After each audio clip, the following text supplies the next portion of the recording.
Nagsuspindi po ng face-to-face classes ang ilang lokal na pamahalaan. Bunsod pa rin po yan ng malakas na ulan at bahang nararanasan sa kanilang lugar dala ng habagat. Walang pasok sa lahat ng antas sa buong probinsya ng Bataan.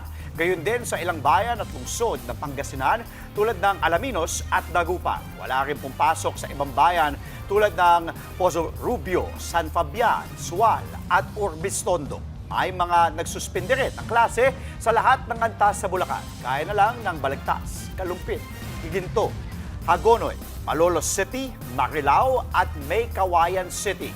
Wala rin pong pasok sa Norzagaray, Obando, Paumbong, San Ildefonso at San Jose del Monte City.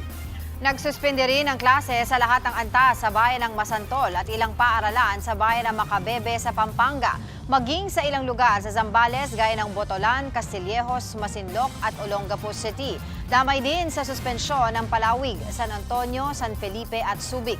Lahat ng antas din ang walang pasok sa Cainta at Taytay sa Rizal at Calanogas, Lanao del Sur.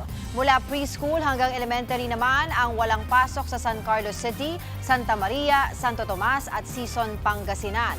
Preschool hanggang senior high school naman ang walang pasok sa Calasiao, Manawag at Mangaldan sa Pangasinan. Ganyan din sa ilang bahagi ng Bulacan tulad ng Angat, Baliwag City at Santa Maria.